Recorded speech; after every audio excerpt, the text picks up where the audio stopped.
Hello అండి, అందరికీ నమస్కారం. So welcome to my channel simple life vlogs. So ఈరోజైతే నేను మీ ముందుకి స్టోరీ 8తో వచ్చేసాను మహాకథ బుక్ నుంచి. సో ఆల్రెడీ ప్రీవియస్ స్టోరీస్లో చూసాం కదా, బ్రహ్మగారి దగ్గర నుంచి ఆయన యొక్క మనసు నుంచి ఇద్దరు మానవులు అనేవారు జన్మించారు. ఒకని పేరు మను, మరి ఒక ఆవిడ పేరు శతరూప. ఒక పురుషుడు, ఒక స్త్రీ. వారి యొక్క సంగమం వల్ల వారికి పుత్రులు అలాగే కుమార్తెలు కూడా జన్మించారనమాట. అయితే పుత్రుల వాళ్ళ పేర్లు ఏంటంటే ప్రియవ్రత, ఉత్తానపద, అలాగే కుమార్తెల పేరు ఆకూటి, దేవాహుతి మరియు ప్రసూతి. అయితే ఈ ముగ్గురు కుమార్తెల్లో కూడా ప్రసూతి అన్న ఆవిడకి అలాగే దక్షునికి వివాహం జరిపిస్తారనమాట. దక్షుడు తెలుసు కదండి, బ్రహ్మ యొక్క కుమారుడే దక్షుడు. అయితే వీరిద్దరికి వివాహం జరిపించిన తర్వాత దక్షునికి వేరొక ఆవిడతో కూడా వివాహం జరుగుతుంది. అసిక్ని అన్న ఆవిడతో వివాహం జరుగుతుంది. అయితే దక్షుడు అలాగే అసిక్ని వీరిద్దరికీ కూడా సంతానం అనేది కలుగుతుంది. ముందుగా 5,000 మంది కుమారులకి వారు జన్మనిస్తారనమాట. వారిని మొత్తం అందరినీ కూడా కలిపి హర్యశ్వాస్ అంటామన్నమాట. అయితే వీరు ఒకానొక నాడు దక్షుడు వాళ్ళ పుత్రుల దగ్గరికి వెళ్ళి, నాయనలారా మీరందరూ కూడా భూమి మీదకి వెళ్ళి అక్కడ పరిపాలించండి, అలాగే మన వంశోభివృద్ధిని మీరు చేయాలి అని చెప్పేసి అంటారనమాట. అయితే తండ్రి ఆ విధంగా అడిగేసరికి వారు సరేనని అంగీకరిస్తారు. అయితే వారు సింధు నది ఎక్కడైతే సముద్రంలో సంగమిస్తుందో ఆ ప్రదేశానికి వెళ్ళి వాళ్ళు నివేదనలు చేసుకుంటారనమాట. చేస్తుండగా ఎవరు ఊహించిన విధంగా నారదులు అక్కడికి వచ్చి, కుమారులారా మీరు ఏ విధంగా వెళ్ళి భూమిని పరిపాలిస్తారు, మీకు భూమి గురించి ఏం తెలుసు అని అడుగుతారనమాట. భూమి యొక్క చరిత్ర కానీ భౌగోళికం కానీ గురించి మీకు తెలుసా? తెలియదు కదా, ముందుగా వెళ్ళి ఎక్స్ప్లోర్ చేయండి, ఆ తర్వాత మీకు అప్పుడు రైట్ అనేది వస్తుంది అనమాట రూల్ చేయడానికి. మీరు రూల్ అలా చేయొచ్చు, లేకపోతే మీరు వెళ్ళి సన్యసించ కూడా వచ్చా అని చెప్తారనమాట. అయితే అది విన్నటువంటి ఆ 5,000 పుత్రులు ఎవరైతే ఉన్నారో వారు తలూపుతారనమాట, అంగీకరిస్తారు. నారదులు ఏదైతే చెప్పారో ఆ విషయానికి అంగీకరించి అక్కడి నుంచి బయలుదేరి వెళ్ళిపోతారనమాట. ఎంతకాలానికి కూడా వారి యొక్క ఆచూకీ కానీ వారి యొక్క చిరునామా కానీ తెలియదు అనమాట. ఏమైపోయారని కూడా తెలియదు. మనం ఇక్కడ అర్థం చేసుకోవచ్చు, వారి సన్యసించి ఉండొచ్చు అని. పరిపాలిస్తే అందరికీ తెలుస్తుంది కదా, సో పరిపాలించలేదు. అయితే తర్వాత కొంతకాలానికి దక్షిణకి అసిక్నికి మళ్ళీ 1000 పుత్రులు జన్మిస్తారనమాట. ఈ 1000 పుత్రులు కూడా మళ్ళీ అదేవిధంగా అక్కడ నివేదనలు చేసి సింధు నది దగ్గర వారి తండ్రి గారికి దగ్గర సెలవు తీసుకుని వెళ్ళిపోతుండగా మళ్ళీ నారదుల వారు అక్కడికి వస్తారు. వచ్చి నారద మహర్షి వాళ్ళతో, కుమారులారా మీకు భూమి గురించి ఏం తెలుసు, ఫస్ట్ మీరు ఎక్స్ప్లోర్ చేయండి, ఆ తర్వాత పరిపాలించడానికి మీరు సిద్ధం అవుతారు అని చెప్తారనమాట. మీరు సన్యసించవచ్చు కూడా అని చెప్తారు. అయితే ఈ మాటలన్నీ వింటున్నటువంటి దక్షునికి ఆల్రెడీ ఒక 5,000 పుత్రుల్ని కోల్పోయారు కదండి, పరిపాలించకుండా వాళ్ళు రాజులు అయ్యేటువంటి వారు సన్యసించారనమాట. అయితే ఈ విధంగా అందరూ కూడా సన్యసిస్తే మరి ఇంకా మన వంశాభివృద్ధి కానీ క్రియేషన్ కానీ ఎట్లా జరుగుతుంది అనేసి అడుగుతారు. అయితే అయినా కూడా నారదులు అదంతా వినిపించుకోకుండా కుమారుల్ని ఎంతైనా కూడా నిరుత్సాహపరచడానికి డిస్కరేజ్ చేస్తారనమాట, పరిపాలించకుండా చేయడానికి. అయితే ఇదంతా చూసి దక్షునికి బాగా క్రోధంతో నిండిపోతారనమాట. అంత కోపంతో ఆయన, బ్రహ్మగారు ఏ విధంగా అయితే మిమ్మల్ని శపించారో అది ఉచితమే, అలాగే నేను కూడా ఇప్పుడు శపిస్తాను. మీరు ఏ విధంగా అయితే మా కుమారుల్ని సన్యసించమని కోరుతున్నారో, వారికి ఎటువంటి నివాసం లేకుండా వాళ్ళని చేస్తున్నారో, అదేవిధంగా మీకు కూడా ఎటువంటి నివాసం లేకుండా ఈ ముల్లోకాల్లో ఎప్పుడు చూసినా తిరుగుతూనే ఉంటారు, మీకంటూ ఎటువంటి నివాసం కానీ ఏది ఉండదు. మిమ్మల్ని చూసి ఎవరికైనా కూడా నివాసం యొక్క విలువేంటో తెలుస్తుంది అని చెప్పి వారిని శపిస్తారనమాట దక్షుడు.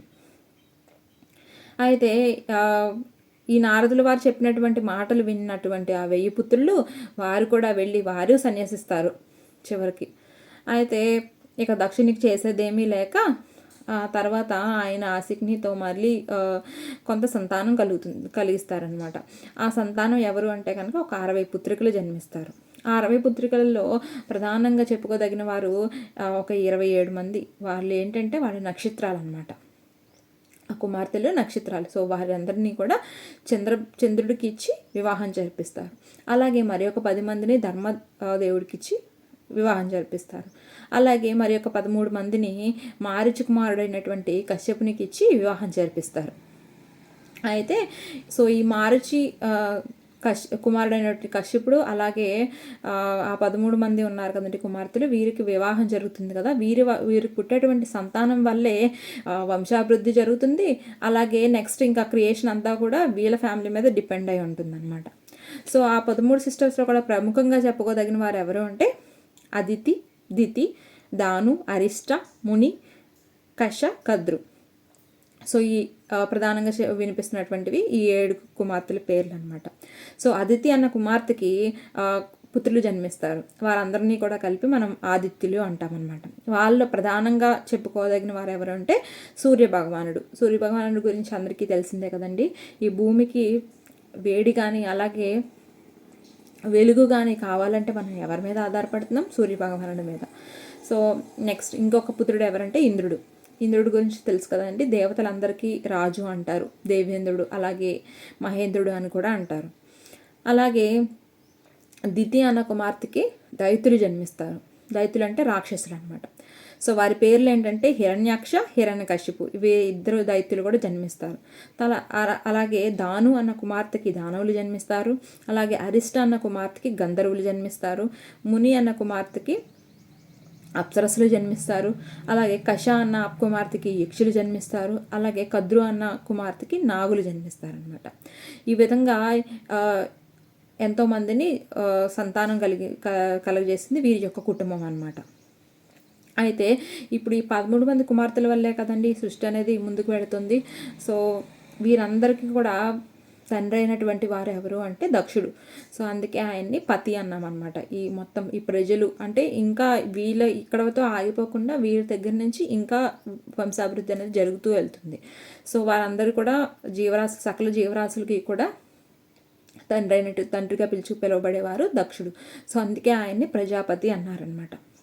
అయితే ఇదంతా జరిగిన తర్వాత దక్షుడు ఇంకొక భార్య ఉన్నారు కదండి, ప్రసూతి అనుకున్నాం కదా. సో వీరిద్దరూ కూడా కఠోర తపస్సు చేశారనమాట. ఎవరి కోసం అంటే ఆదిశక్తి కోసం. ఆవిడ అనుగ్రహం పొందాలి అని చెప్పేసి కొన్ని సంవత్సరాల పాటు కఠోరమైన తపస్సు చేశారు. ప్రసూతి అన్న ఆవిడ తపస్సు కన్నా ముందు నుంచి ఆవిడ ఆదిశక్తి అంటే ఈ బ్రహ్మాండానికే మాత అనమాట.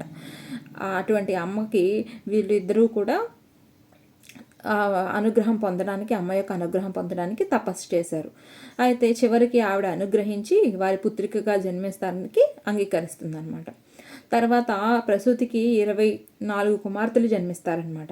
వాళ్ళలో అతి చిన్న వయసు కలిగినటువంటి కుమార్తె మా ఆదిశక్తి యొక్క అవతారమే అనమాట.